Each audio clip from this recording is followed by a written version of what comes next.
Hey, welcome to the Resolve Podcast, episode number 60. I'm Carly Desano, a New Year's resolution coach obsessed with all things goal setting, personal development, coaching, and of course, resolutions. One of my biggest goals is to help you reach yours. I'm here to provide the tools, support, and inspiration you need to reach your goals this year and every year, and to feel supported every day along the way. Today, we are talking to a very special guest. I've had this interview on my mind for a long time, especially as I knew that the end of the year was coming, and it is just everything that I was hoping it would be and more. Today, we're talking to Tracy Stanger, and I met Tracy through Hunter Welling, who we talked to last year just about this time in episode number 10, where we talked about setting aligned goals and working towards them from a place of rest. And it's so fun because this episode is very reminiscent in a lot of ways of that episode, but with some great new perspectives, new takes, new ideas, new concepts. You're absolutely going to love it, and I'm so excited to share it with you today. So Tracy Stanger, who is our guest today, is an anti-hustle business coach. We're going to be talking more about what that means in just a minute, who believes we shouldn't have to choose between meaningful work and feeling fully present for motherhood and our own lives. She's on a mission to prove we can have time for our dreams when we focus on results instead of just checking off a to-do list. Her less but better business strategy helps moms make more money and more impact with more time for rest and less stress. It is such a great interview, definitely one that you're going to want to check out. And we dive more into all of those concepts that she talks about in her bio more. So without further ado, here is our interview with Tracy Stanger. Tracy, thank you so much for coming to share on the podcast today. Absolutely. I'm so excited to be here. So to get started, can you share a little bit about who you are and your journey and everything that led you to where you are today?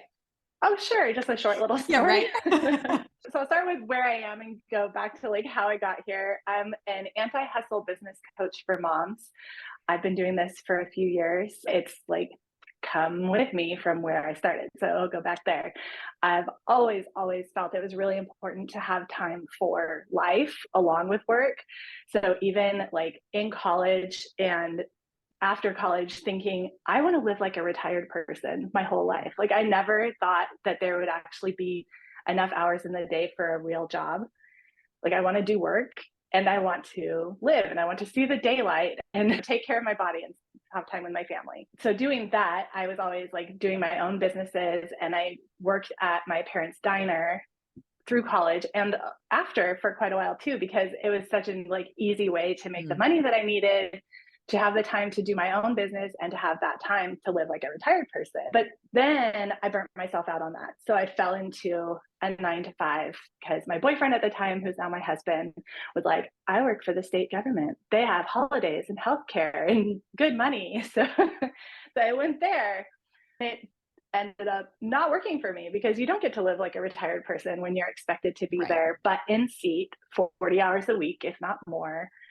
And after maternity leave, going back to that with having to leave my baby in the daycare and missing out on all that stuff that I always thought would be part of my motherhood, it did not fit anymore. It didn't work.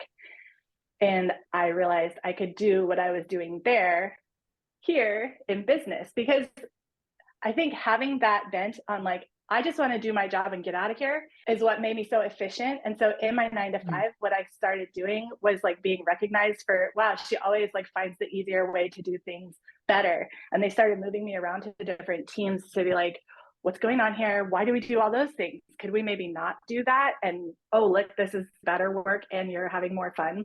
So that was my job. And I was why am I doing that here? I could do that out in the real world and live the way that I actually want to.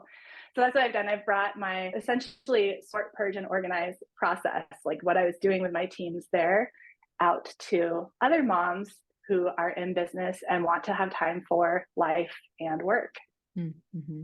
So now I have to ask, do you feel like you live like a retired person? I do. Yeah. It feels good. And I recognize that I had this type of schedule back in the day. One of my first businesses, I was running an online vintage clothing shop, just on Etsy when Etsy was new. But that was my favorite schedule because it was what I wanted to do with my days and I was having fun. And I'm right back to that. I get up when I want to and have time. I don't even start work till the afternoon.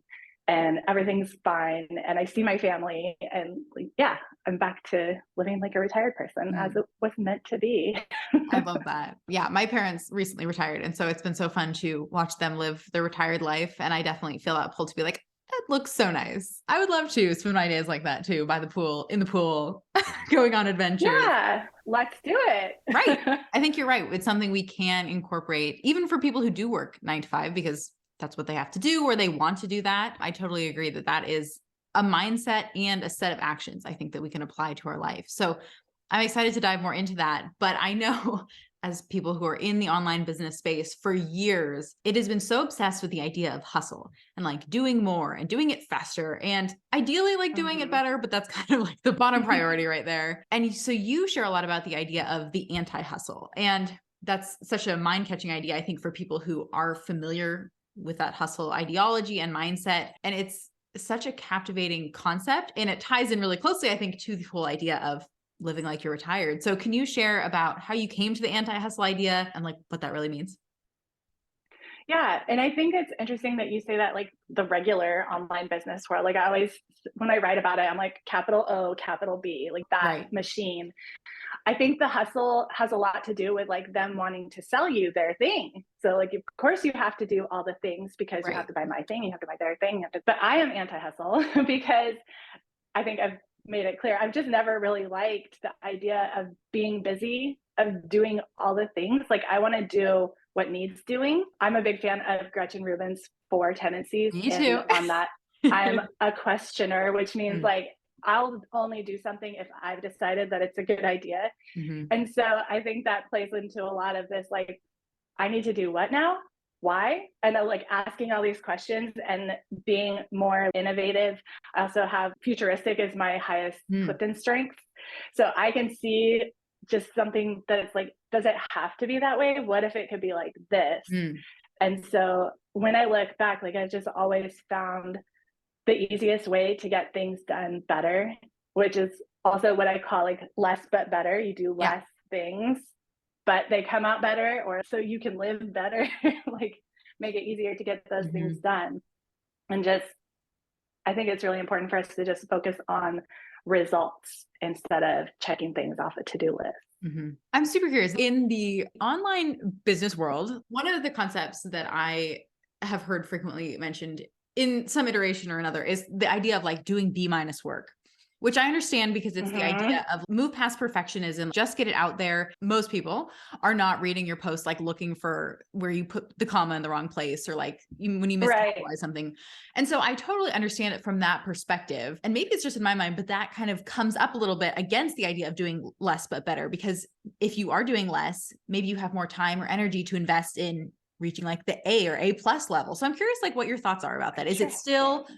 just like getting yourself to do it at the B minus level to move past perfectionism? It's kind of like hacking out of it in that sense. I feel like when you are doing less but better, which means you are picking only the tasks that you really want to do, Mhm. that feel really good to you, that are fun, that come out of you really easily, then your B minus work is someone else's like A plus plus plus plus Mm, plus plus. right. So you don't have to work that hard.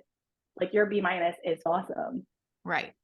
No, yeah, I totally agree with that. And I think that comes, especially with people who have any kind of online business, which is so cool because normally they're doing that to pursue what's in their zone of genius. Hopefully. I think a lot of people get stuck in their zone of excellence, which is the thing that like you're really good at and like people like to pay you for it and everything, but the zone of genius stuff that is like just flow, that is like people can pay me for this Mm. that much. What? I don't know if a lot of people get there, but I Mm. think they should. How do you I make that think that change? we deserve that. Right. Being aware and like just continually asking questions. I'll probably mention it multiple times in this episode, but I'm just a big fan of putting your antenna up Mm. and asking yourself as you're going through the day, like, is this so me? Is this something I just think I have to do? And what I do with my clients, I actually love personality typologies in case you Right. Oh hadn't yeah, me too. learned that yet for this conversation. But I will take your Enneagram and your 4 tendencies Mhm. and your Clifton strengths. And there's answers in there of what is your zone of genius, your best work look like. Mm. And then you just go towards that stuff and keep those antenna up of like, this gets really good results. That was really Mm. fun. When I do this, things just like work. I'm going to do more of that and keep saying no to the other stuff. Mm. And that's really interesting too, because whether like no matter what kind of job you have, there are people who probably do that job. Like coaching is what comes to mind since we're both coaches. Like there are coaches who can lean into their zone of genius regardless of all of those personality things, but those inform how they can do that in the best way. And maybe like which aspects Mm-hmm. of running a business or being a coach don't align with them or aren't really their strengths. And so I can see how you can really apply the different aspects of those different frameworks to inform how you want to do what you want to do. And then to recognize Mm-hmm. and identify the things that just aren't your priority or that you can outsource to someone else who maybe it's in their zone of genius. Mm-hmm. Like when we do this, especially the Clifton Strengths thing, and I'm finding that like almost everyone that I work with is very heavy in the strategy side, Hmm. and we're all lacking executing skills. Ooh, And so, interesting. isn't that great to know? Let's please take all of the executing tasks off your to-do list. It's not going to work. You're not going to like it. Mm. Like, do the stuff that you are so good at, so that then you can pay someone else to do the Right. other stuff. Mm. Right. And I know we've talked on the podcast before about this, but it's the idea of would you rather spend dozens of hours on YouTube to fix the plumbing problem, or would you rather just call the expert plumber and have him fix the problem in 15 minutes? Yes. Yes. Regardless of the kind of work, like why would you want to spend so much time and effort and energy into something that isn't in that zone for you? Excellence or genius. Yeah. Yeah. Yeah. And even if we're not going to go like strategy versus executing, but like if you are a verbal person and you like to talk and you like to be on camera and like people really connect when you do stories or Mhm. videos or whatever, why are you sitting there trying to write a blog post? Yeah, Like, exactly. don't. You don't Mhm. have to. And that's again part of like online business tells you have to, but less but better tells you if you don't. If you do the thing, like if you just Mhm. stick to video, you can transcribe it, like you can put it out in other ways. But even if you don't even have time for that, or you don't have the resources to pay someone to transcribe it, the good, amazing work that you'll be able to do quickly, even by just going with video or whatever is like the easiest, most fun for you, is Mhm. going to get you moving forward so much faster. Yeah. One of the first lessons that I learned in online business that really transformed everything, I think, for me, even though I didn't realize it was going to at the time, I took this course that kind of taught you like how to set up this kind of business and like all the things that went into running it. And even just the structure that they outlined, like the client should reach out and then you should do a call and then you should do a consult and like all these steps. I Mm-hmm. was like, there's so many things in this process I just don't want to do. And it was so freeing to me to recognize that's a waste of my time and energy. And it just Mm-hmm. feels so Mm-hmm. awful to me to even think about doing some of those steps. And so it was so powerful to give myself the freedom to be like, nope, that's Yes. not what I'm going to do. Even without Yes. permission from anyone else to step away from that was just amazing. And that's what I love, because when you notice that, you go, ooh, that feels icky. I don't want to do that. And give yourself the permission then to say, well, then what am I going to do? You're Mm-hmm. going to come up with something so creative that maybe it hasn't even been done before. Like right now, I'm working on a VIP day that's like not a VIP day, where we Mm. never actually meet at all, which Ooh. breaks all the rules, right? Yeah. But like it's going to be, you get to do your part on your time, then I do mine. And there's still that room for feedback and for Mm. me to like really personalize the experience for you. But like, who said that we had to sit on a call for 5 hours? Yeah. Seriously. Nobody. Well, lots of people, but I said no thanks. Well, but who wants to do that? Like, regardless of what they're helping you with, no one wants to be on Zoom for 5 hours. Such a You long want them, day. right? You want them to do what they need to do to help you, and you don't want to have any part of it, or else you'd be doing it yourself. Some people might, because True. again, everybody is their own personality, and maybe you really enjoy like that long, deep connection with someone, and maybe that is like the best way that you work. And so in that case, hell yes, do it. But my whole point is like, if it doesn't sound good to you, don't do it. Well, and maybe like they're going to teach you something or you're going to learn. I kind of like conceptualize those a little bit differently. A lot of the VIP days I've done have been like, you're really just like sitting there while someone else is doing the work. And they're Oh, just like wow. asking you questions where you could have just like typed it all out. Yeah. But yeah, if you learn that best that way, some people, it's like the whole idea of therapy now, where you can just like text your therapist instead of like having calls. Like if that's works for you, amazing. If you want to do Zoom, that's great. If you need to meet in person, we totally understand. Yeah. It's like the innovations, right? It didn't work for someone, so they found what was going to work. And then sure enough, there's people who need to work that exact same way. So other than these means of like outsourcing, finding your zone of genius, recognizing your personality to really hone in on the things that matter to you, doing A+++ work because it just comes easily. What are some other ways that business owners can embrace the anti-hustle? So the first step, of course, is like acknowledging that it's not possible to do it all. So like coming over to the dark side here and going, oh yeah, that has always sucked. I've always felt like I'm trying and maybe it probably even looks like I'm doing it, but man, this sucks and I'm tired. Come over and just say, no, I don't have to do it all. You can't do it all. Like nobody can. You're not a failure. Like that idea is a failure. And then so embracing the anti-hustle, like start focusing on just the most impactful things for you. So maybe that is diving into what are my personality types and my strengths and stuff. Or some people are more like data driven. So maybe it's looking at literally where did all your clients come from? And remembering the 80-20 rule, you get 80% of your results from only 20% of your effort. If 80% of them are coming from Instagram, but you're spending 80% of your time also doing Facebook, LinkedIn, Pinterest, TikTok, whatever else new thing there is, maybe you could stop that and just focus on Instagram. And even spending a tiny bit more time on Instagram will get you even more clients. So you can look at the data. You can look at your feelings, just noticing, like I said, put the antenna up and notice like, this feels like a slog. I don't like this. It takes me 5 hours and I don't even think that the product is good at the end. And then noticing the things that like, oh, I just knocked out an email in half an hour and it felt really fun and everybody opened it and people wrote back. Like just start noticing that kind of thing. But yeah, focusing on what you want to do. And then you can apply this to your offers. Like we said, like you don't have to do a VIP day or you can do it in a different way. And your marketing, where you are, how you do things, like you don't have to write the blog post. One of my friends / client came up with the 9 grid. Like you don't even have to post on Instagram every day. You could just do this instead and like make this little mini sales funnel. And now it's sweeping the world and it's amazing. But that was an action of being like, I don't want to, what else could I do instead? Those are also good. So now I want to shift into the anti-hustle, like in all other areas of our lives. The idea of living like you are retired. So moving away from work. Yeah. What does that look like? How can we apply that idea into the rest of everything else that we do? Yeah, it's going to be the same thing. It's a lot of saying no. Just a lot more looking around, considering whether something that is on your life to-do list really needs doing. Basically everything. Like you don't have to cook dinner. You don't have to vacuum. There's always another way around it, especially when you start looking at what are the results that I'm trying to get first, instead of like, I have to vacuum. Well, the result is I want a fairly clean floor. Right. How other ways can I get that done? And so, yeah, maybe you will hire someone to clean your house.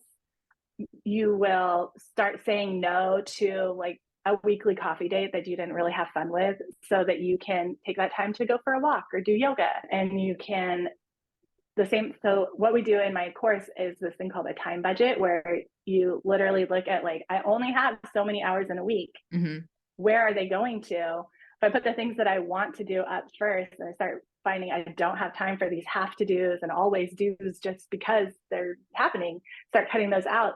Then in your life, you start seeing, oh, I actually have time for passion projects like writing a book or running my town's art council, which are 2 things that my clients have actually made time to do. Like, wow, totally unrelated to their work, just for fun that they wanted to do. Yeah, I use that exercise a lot with my clients too, because it's that idea of like goals and resolutions. They're things that we think like, oh, someday I don't have time for that. But when we step back and look at our lives, like 168 hours you have in a week, it's so fascinating to subtract like the 56 that you use for sleeping. And even if you do work 40 hours, like how many hours you have left over to do all of those things. Right. And that's even before you apply the anti-hustle ideas. So it's amazing when you conceptualize all the time that we have, and then you add on top of that what you want to do with that time. It's amazing. Yeah, I think a lot of times people just don't even put the things they want to do, right? We just ignore it or think it'll never happen or someday down the line. I think also we don't acknowledge the things that we want to do. Like if you come home from work and you spend an hour scrolling on Instagram, like that is an hour, maybe, probably that you wanted to spend on Instagram, like to de-stress, to process, to get news, to Mhm. connect with people. And so we just discount that. Or when we do an exercise like time budget, it doesn't come to our mind that we need to put that kind of stuff or that kind of time on there when normally Mhm. that is something our time goes to, or watching 3 hours of television a night. TV is one of my wants on my time Right. budget. Like I want time to do nothing. Yeah. And it's so powerful to own that, because that's the number one reason I think like that I see my clients or other people be like, I have no time. It's because they're not owning the ways that they actually want to spend their time, that they feel like they shouldn't spend their time doing things like television or scrolling, Mhm. even like connecting with Mhm. people that they love and care about. They don't recognize it as a priority or something they want to do. So they discount it or think that it doesn't count, even though it is Yeah. still taking up a lot of their time. Yeah, and I think that's just clicking something too, that's almost like a why we feel so bummed, like I don't get to do what I wanna do when you're because Right. you're not acknowledging that you did want to do the Right. things you spent your Exactly. time on. Yeah, yeah, that clicked for me. And it's that idea too, if we stay up late at night and we don't go to bed, quote unquote, on time because we were watching TV, and then we like beat ourselves up over it when you're like, well, you wanted to sleep and you wanted to watch TV. And so sometimes different things have different priorities, but recognizing regardless of what you did, you were probably doing what you wanted to do, at least in that moment. Yeah, I think that's such a powerful way to just own who you are and where you are and what you're doing, especially when you start to embrace the anti-hustle ideas, because lots of people outside of yourself and the people you care about are probably going to have a lot of ideas about the way you should Oh, be yeah. living your life, Yes, especially if you buck some of the everyone conventions. around you, Yeah. absolutely. Everybody wants to tell you what to do with your time, and if you put all the things that everybody wants you to do and the online business gurus and your family and da da da da, and you put that on your time budget, you'd be over by like 150 hours. Like Right. there's just you can't. So start saying no. Say Yeah. no. Okay. So let's talk about that. How do you say no? Because let's be real, a lot of people struggle with that. So it has a little bit to do with your personality, Yeah. Oh, if yeah. you can believe it. I will tie it back down to that. Like an obliger, especially, Yeah. is going to have a really hard time with saying no. Probably them the most, but that's like a lot. That's like 74% of the population, I think. An obliger, if you don't know that that's you, it's really easy for you to meet expectations if someone else is expecting you to. And it's basically impossible if it's just for you. Yeah. So, what I recommend there to get used to saying no, setting boundaries or whatever, is to think about how it's actually going to serve those other people, because that's Mhm. what your brain really wants to do. And that's why you're having the hard time saying no. So if you can think about like, well, if I say no to such and such, it means I get to say yes to spending time with my kid, or it means I get to be a more calm and reasonable person, which makes everybody around me happier. So like, focus on what someone else is going to get out of it Right. could help a lot. Mm-hmm. Me though, I'm just like, no, I don't want to do Right. it. As a questioner, you're I'm just like, really no, does not align with what I want. Sorry. Not even sorry. I think a rebel would be really good at saying no as well. Right. Are you kidding me? I'm not doing that. But even as an upholder, I feel that pull sometimes to do what other people want me to do. And sometimes I will, to be like, it's a higher value to me that I help you with this and express my love in that way than go home early and watch TV. But that's not always the choice that I make. So I think acknowledging that saying no is a skill too is really helpful, because Oh, it's something you can get so much better at as time goes on. yes. I just saw this behind me, my book, Set Boundaries, Find Peace. Mm, If you do struggle with saying no, this is excellence by okay. Perfect. Nedra Tawwab. Set Boundaries, Find Peace. Sounds great. I'll link that in the show notes so people can check that out if this is something that they struggle with. We touched on this a little bit, but I think you probably have other thoughts on this. So as you're like slowing down to do less but better, what does it look like to still accomplish the things that you want to, or like reach your goals as you're doing that? It sounds like it actually makes it easier to do those things. That's what I was going to say. Yeah, Yeah. like this is actually how you do that, because Mhm.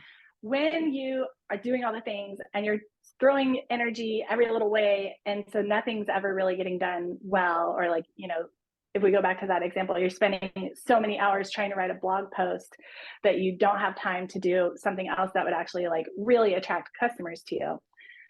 When you start slowing down and doing less but better, now, okay, just by saying like no to one thing, like I'm not going to post on Instagram anymore, I'm going to do my 9 grid, have that there. Now all that time spent from posting to Instagram and the time spent thinking about how you should be posting and what should I post and and feeling bad that you're not posting. All that time now goes to your brain to be like rested, which then can be more creative and more effective when you do work. And because you're saying no, now you're not wasting that time, that energy, money, even all the money that goes to courses and coaches and all of these things that they're telling you, like, you have to do it this way, or you have to do this thing in order to be successful. When you can start saying, like, that doesn't sound like me. I don't want to do the process that you said earlier. When you say no, like, no, you don't have to go learn that. Now you have time to focus on those things that are most you, that you found in your personality strengths types, or that you found, like, I always enjoy doing this, or my clients always get the best results out of it. And it comes out easier, faster, better. Like, you start the ball rolling faster and faster, faster, more impact, better results, easier. And it just makes this giant ripple effect. And like, isn't that amazing? You hit your goals actually faster, but more importantly, because I don't know, even just saying faster, faster, faster made me a little, like, I don't think that fast is necessarily like the end goal, but sustainably.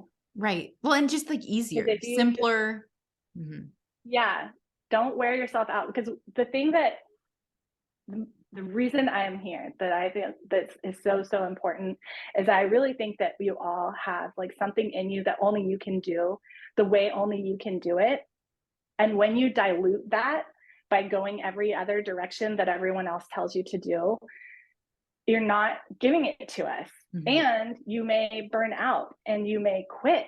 And like, that's not what we need. We need you to do that thing, and we need it to be here for the long haul. So this is the way to do it. Yeah. And then what people may not know, our listeners, is that we talked about a lot of these ideas like 6 or 8 months ago now. And we intentionally decided, we were like, no, this is a great conversation, but we're going to wait till the end of the year, because we have a lot of stuff to talk about with regard to that too. And as we talked about before we started recording, like, that is fast approaching. We may still have quite a few weeks before the end of the year is officially here, but it's basically here when we have like the holidays and all the rest and relaxation and slowing down and less but better that we're going to do between now and then. So how can people best prepare in the coming weeks as the end of the year approaches to begin that transition into the fresh start of a new year? Yeah, I think the first step, again, like, if you're going to embrace anti-hustle, is just like acknowledging, I'm not going to do that this year. There's so much noise right now. It started earlier than normal this year. Like, normally it's the first week of October, but by mid-September, I was hearing all this noise about, what are you going to get done by the end of the year? Now you got to plan your perfect year next year, and just all this stuff that you have to do. What I would recommend is saying no to that and giving yourself this time and this space to actually wind down. And like, I keep looking out my window at this beautiful tree that is changing colors, and it's going to lose its leaves right now. Like, I think it's important for us to remember, just like nature, like, it's not go, go, go all the time. And this time of year is literally for winding down and then starting slowly in January, February. Like, you don't see buds on the trees till April, right? Like, there's time. And I think what makes it easier to do that, because I know probably a lot of people are like, cool, I can't. Like, I've got deadlines, I've got all this stuff that I'm supposed to have done by the end of 2022. I think it helps to look back at the progress that you have made. Because, man, really go back to what you were doing 1 year ago or 3 months ago and really see the progress that you have made, so that it doesn't feel as much like you have to have done everything. Like, I just don't like the idea of the end of the year as like a cap and like, hey, time's up and you have to be finished. There's no finish. Like, we're making progress. It's the next step. Consistently, sustainably.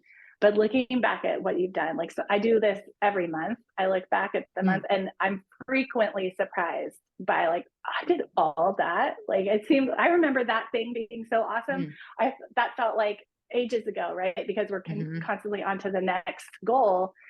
But it just it was just haven't. And it's like a huge shift from even the month before that. And just remembering you don't have to start the year off like a race. You can ease in. I was mentioning to you, like I'm about to quit work the week before Christmas and I'm taking in 3 weeks off. I did this last year too. The year before that was like 2 weeks. And then easing in to January. And that's because like I've planned ahead to make my busy time later. Right. Well, and I think your point about the buds is so interesting too, because even if you're like, okay, January 1st, I want to start going to the gym. If that's one of your focuses for next year, realizing even if you do start January 1st, it may not be till April. So you see any real results from that. Or even if you start reading like one page a night before you go to bed, it could be April before you finish a book at that pace. Or if you start writing a page of your book every day. And growth and progress is cumulative. Like you said, it takes time, and doing it sustainably is what really matters if you want to keep going for the long haul, which most of us want to do. But recognizing that, yeah, it's not a race when we start, especially if you want to keep going, and that it's okay if it takes growth or buds a while to appear, because like that's just part of the natural process. Yeah, I like that too. A reminder of like, you can start small, like you can start with just the one page at a time. Because what I do is I think of what does future Tracy do? Right. And I look ahead. I know that when I'm an old lady, I want to have like a yoga practice. I want to be that old lady that like walks around the block every day and does yoga. And so how can I bring that into my current days? Maybe that just means I find the 10-minute yoga with Adrienne on YouTube and just commit to that. Or even before that, I made the goal, like just pull my mat out. That's all I had to do. Stand on the mat and see if yoga happens.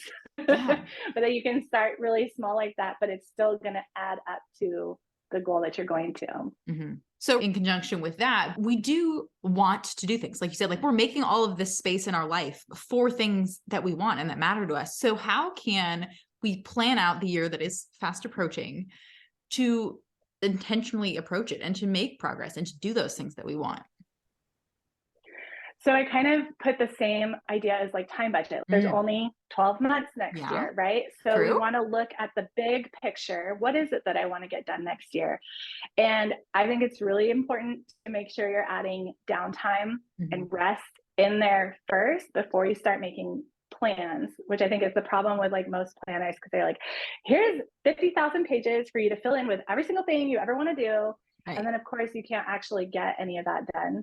So figure out what kind of time availability you actually have, look at the big picture, put in your rest, and then you can start weeding out the things that you want to do or think you need to do that aren't going to be the most impactful, that aren't your like less but better zone of genius, this really moves the needle kind of things.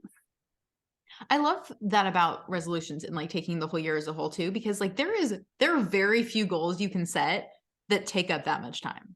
I just talked about that in an episode last week. I went to grad school this year. That took up a lot of time, like every single day. But publishing my book this year, which is still one of my like big goals, top things I had to do, actually took up very little time. Like so few hours cumulatively. It just didn't take that long. And I think even if you want to like go to the gym 5 times a week, that's 5 hours a week out of your whole weekly time budget. And so being able to plus getting there and showering. Right. So those things fit into, but that's natural. Like, how can you fit that into the rhythm of your daily life? Like with your showers you were normally taking, or like, do you leave the house at a normal time every day anyway? And how can it fit in naturally with that? Or when you're coming home?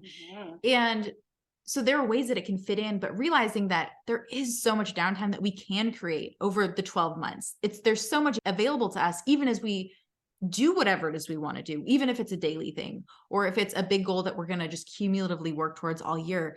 To recognize that downtime does exist and we can and should take it is so important. And then you have to take it first. Like it's the same way financial advisors would say, like save first, right? If you don't put the money in the savings account and you all put whatever's left at the end of the month, there's not going to be anything. So if you put it away first, there's at least a better odds that it will stick, that you won't take it and spend it anyway. Yeah, absolutely. So once you've budgeted that time on your calendar, is there anything else that you need to do to plan things out or make a plan or schedule or just figure it out? So I have a planning process that walks you through some questions. This is just for businesses, but like how to make your business plan all the way from like first figuring out when you're going to have time for work, but actually figuring out like, what are you going to make to serve your clients, like your products, so that you can plan the content that you're going to use to talk about them, so that you can also see what do you need to do behind the scenes, like your admin stuff to make all that stuff happen.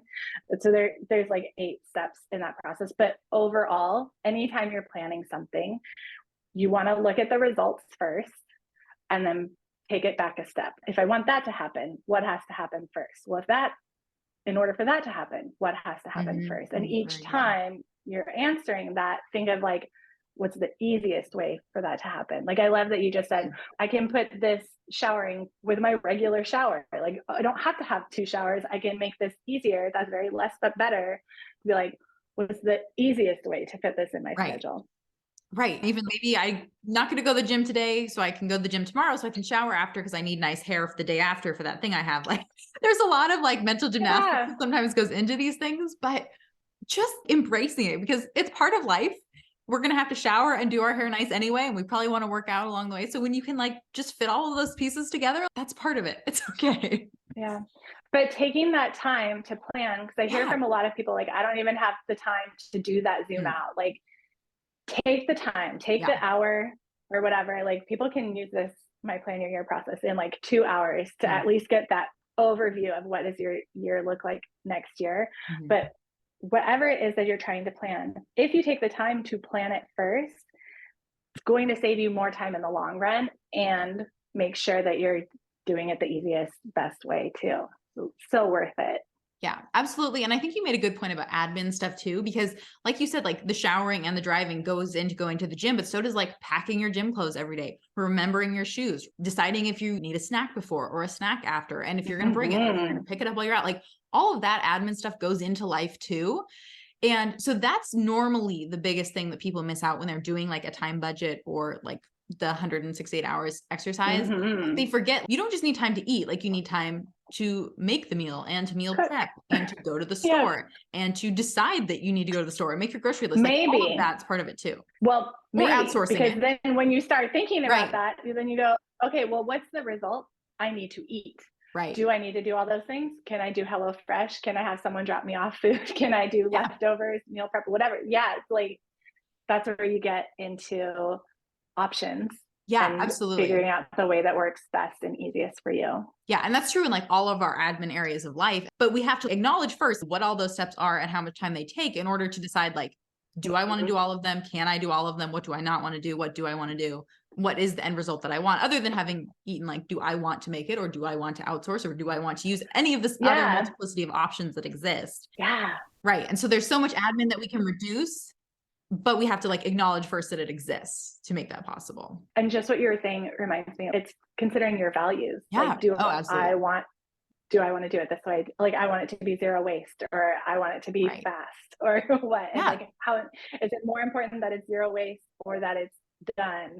I was very like zero waste-ish before the pandemic, and then getting groceries turned into using like curbside pickup or Instacart delivery, and zero waste went out the window. But it was because like that became the more important value and meeting the results that had changed at that time. Yeah, right. We have an episode of the podcast about the hierarchy of values and determining like what they are and how that needs to drive our action. And that's a great way to determine which admin tasks we can outsource or maybe not do at all. And then what that end result needs to be, like what result is aligned with our values. That's like a great way, you're right, to determine that. Yeah. And before delegating anything, like making sure it actually needs doing. Yes. Because that comes back to our value of like not doing things that don't need to be done or that shouldn't be done by us or can less just not but better. Yeah, exactly. Yeah. So coming back to like the results of those values, how has less but better anti-hustle helped you and your clients? Like, what have you seen be the result? Oh, so much good stuff. I'll use myself as an example first. Like, I have grown this business in just 10 to 20 hours a week. Like, if it's 20, it's like a push week. And I'm like, I don't know about this. Let's not do that next week. Often, almost all the time, without childcare too. So just the proof that like that's possible, and the progress that this business has made over the last 4 years is amazing. And it's all because I've only been choosing like less but better, not investing in courses, coaches. Like, I don't feel like I've wasted money on anything. Like I feel like a lot of people go, oh, I'm kind of burned by courses or burned by that's this happened. coach wasn't what I thought it was going to be. I felt lucky, but also like I know it's because of my process of thinking through things. Right. That it just hasn't been a problem. But my clients, I'm seeing them taking vacations and actually enjoying it, not feeling like they need to be working, not bringing their laptop, knowing that their work is handled without them. Like I said, working on passion projects without feeling the need to monetize them. That's so cool to me, because when they come to me, like sometimes they will be like, oh, how can I tie this into my business? And when we discover like, you don't have to, like, just make your business easier so that you have time for that. And then they get both things and it feels so much better. And just making giant impact, like seeing them get to do their best thing, like coming from just being like, oh, I was generic, I was just doing like what everybody else did, and then going their way and seeing what that does to their clients, who then can do their clients better, like this gigantic ripple effect. It just makes me so happy. And then one last question I wanted to throw in is, I love what you started out with, like the idea of like living like you're retired, or incorporating just more moments of that into your life. So what does that look like for you on a practical level? What are some of the things you do that let you embrace that lifestyle? Like, what does that look So like? just like my daily life, I don't even start work till the afternoon. I wake up like when my child sticks her face in my face and says, feed me. And I just get to like do whatever. I set my call schedule so that I know like nothing is ever happening early in the morning. We met at 10 today, my time. And that was like the beginning of my, maybe I will talk to people time. So I have time to like, oh, I want to just read this morning, or we watched a movie in bed this morning, or go for a walk, or take her to the park, or run errands, or like whatever. Always have lunch with my family. I'm lucky my husband still gets to telework most of the time. So like literally eat together, watch John Oliver. And then in the afternoon is when I get to work, and it's always fun. I just like only do what sounds interesting. And I'm done by 4:30 when my husband gets off work too. And then we just like chill as a family. I love that. Okay. And now we're going to move into the resolution round, talk about goals and goal setting. And so it's pretty obvious that you set less but better goals and like ways that you want to live your life. And we talked a little bit about that process, but is there any other insights you can give us into how you do that? I think we've basically covered like what I do, like focusing on the results. I don't really set resolutions, but I will, like, as they come up, oh, I've decided there's a new goal. Like, oh, that sounds like something I want to try now. And again, it's just like looking forward to the result and then stepping it back. How do you get there? And what's the easiest way to get there? And I mentioned like future Tracy is a big inspiration. And so just bringing a little piece of that back to my current day. And the only other thing I would add is like, how do I do that? I use time blocks, and I frequently change them up. So like the day I just described is not exactly what I was doing like 6 months ago or 2 years ago or anything like that. But I will, again, like list out what are the things that I do want to have time for in my day, and where can like some of them go together, or like they need to happen at this time of day or that time of day, and figure out like the gist of how does my goal fit into my life right now. I like that. And what is the biggest goal that you set and completed, or something you're really proud of? Quitting my 9 to 5 so that I could come home, like building this business. I worked on the business for almost a year. Like basically Poppy went to daycare, and that week I was like, oh, this is not going to work. Because I saw, no, it was so expensive. She was constantly getting sick. Like within a week, she was home sick from something she picked up there. Then I was getting in trouble for not being at work to take care of her, even though I could get my job done without being there, or at least from here. So the goal of like making this a thing so that I didn't have to do that thing, I'm very excited about that. Yeah. And what is the goal that you're working on now? So right now I am working on like getting my offer suite just like super dialed and out to the people that it can help. I feel like the last few years have been a process of finding the right ways to help. So for anybody, but like the way that it works best for me, then you pick the way that works best for you. But so like they're all really good now. Like I'm really proud of all my offers and how I talk about them. So now I'm working on like baking even more me into how I talk about it and what I do. So like I mentioned, like I did the 9 grid. So I've got Instagram off my plate. And if you're interested, I don't know if I've said her name yet, but go to Kristen at Going Ultraviolet to learn about how to do that and get yours done too. Cause it's such a great way to like not have to deal with that anymore. And also it's getting me like the people that do come by are more right fit and like follow along and engage much faster. And I'm also doing things like baking in. One of my Clifton strengths is individualization. So I'm really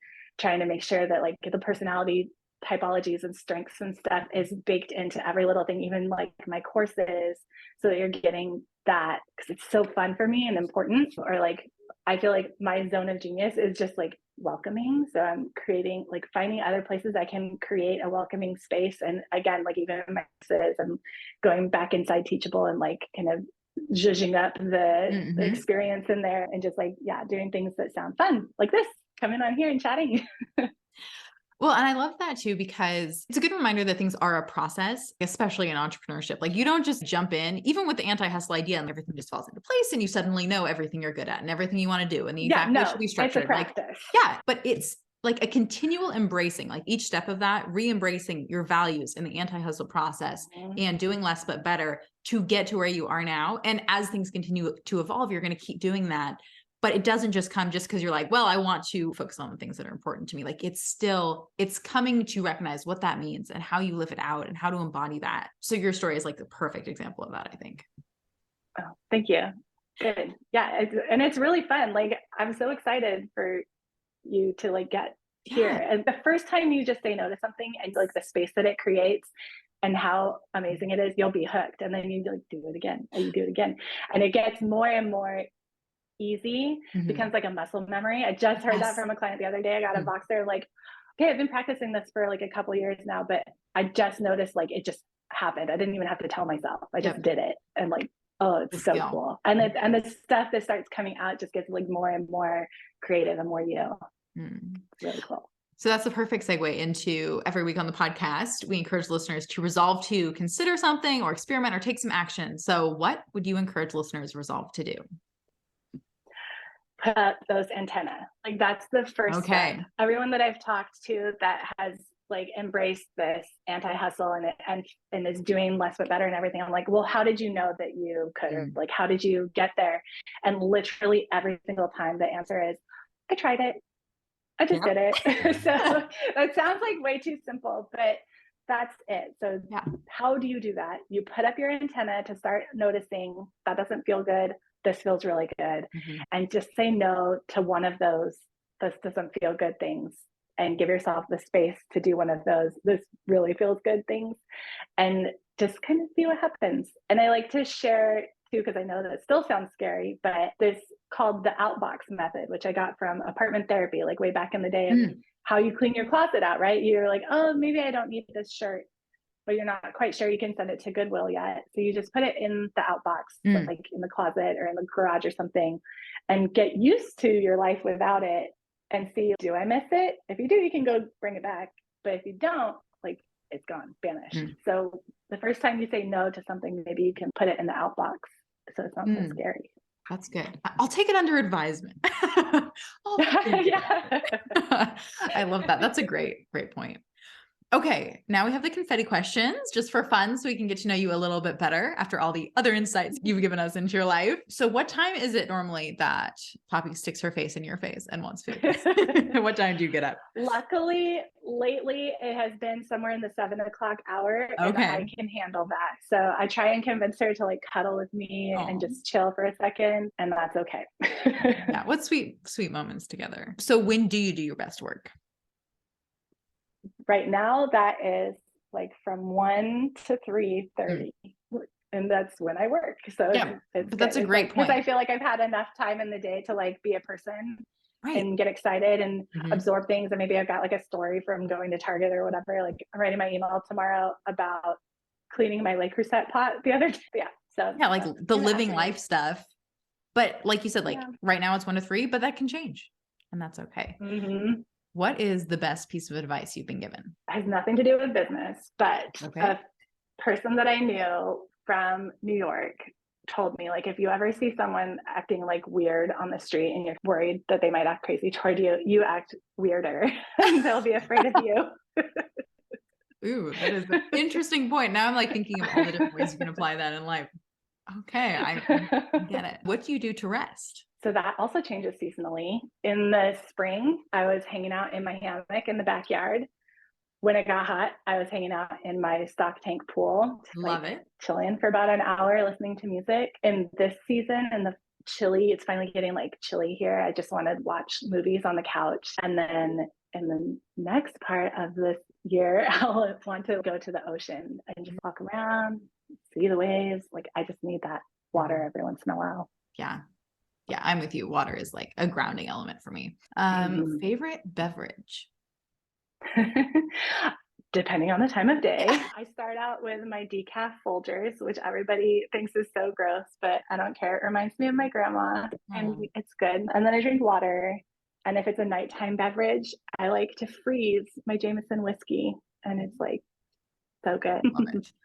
Favorite TV show? That is Friends. I think Classic. It will always be Friends. Like, I've watched it. Basically, it's just on repeat. It's what I fall asleep to. I watched it while I was giving birth to my daughter. Like, I brought my Fire Sticks. It's like my comfort show. Yeah. So it was just like on.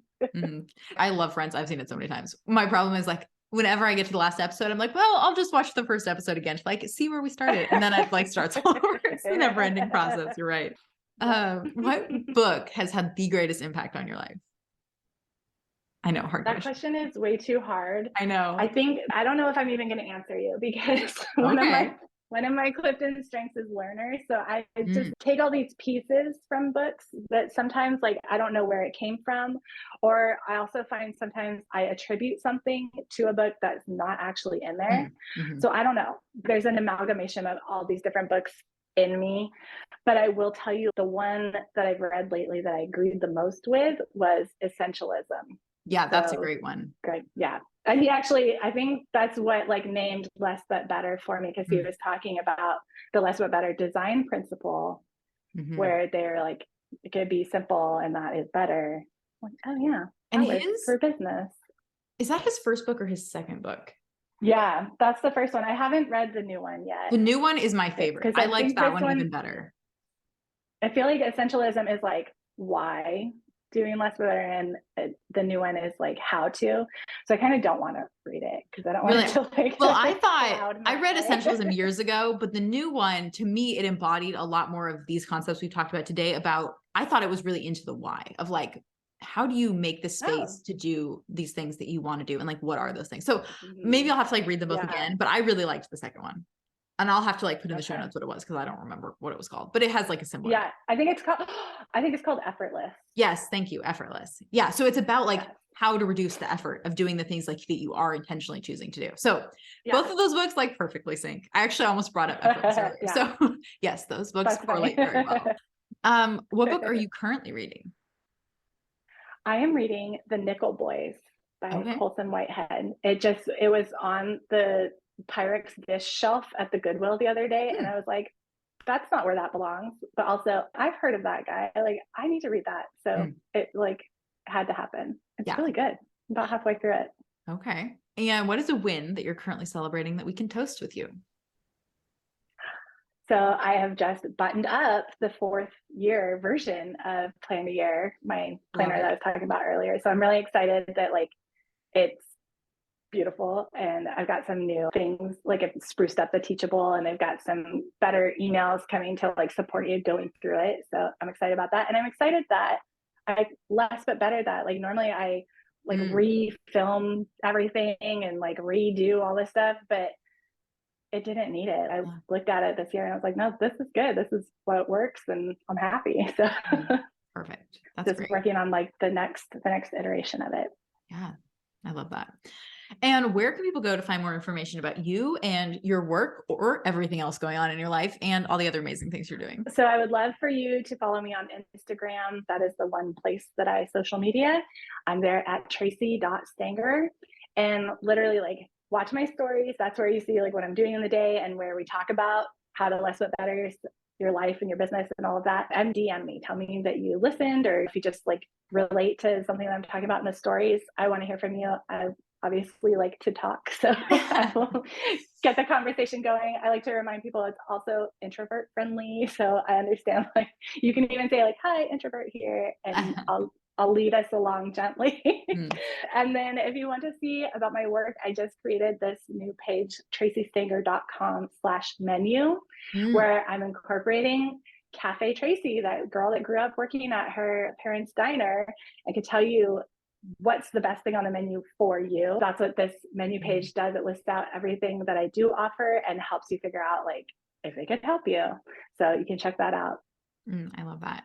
Well, Tracy, thank you so much for coming to dive into this very important topic with us, especially this time of year. It's been so great to have you share your wisdom and insight and knowledge and like practical experience doing all of this work. So we really appreciate it. Thank you. Thank you so much for having me. This was great.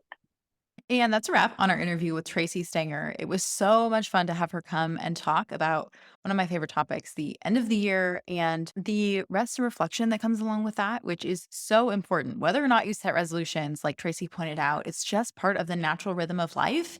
And I think that comes back to why I love resolutions, the idea of the rhythm to them, but also so many of the other things we touched on today. The idea of how much you can accomplish over the course of a year, how much time you can take for rest, the opportunity you have to experiment with things and figure things out, the reflection that you get each month along the way, and so many other topics and ideas. But whether or not you set resolutions, Tracy had so many valuable ideas and insights about how most of us want to live our lives. We don't want to feel constantly busy and harried and like we're at the end of our rope. We really do want to enjoy our lives. But part of that is making time for the things that matter to us, whether they be business related or life related or just other goals or resolutions. And so I was so thankful that Tracy came in to dive into all of those topics with me today. And I hope that you will stick your antenna up as we approach the end of the year and as we look back and process, but also as we look forward and plan and strategize and then begin to take action and execute those things that matter to us and that we want to do more of in the coming year. And with that, thanks for tuning into the Result Podcast. You can follow me on Instagram at Carly Desano. I would love to connect with you. Don't forget to rate and review. It really helps other people find the show. And subscribe if you haven't already so that you don't miss another great episode next week. For the show notes or additional support reaching your goals, check out carlydesano.com. Until next time, here's to all that lies ahead.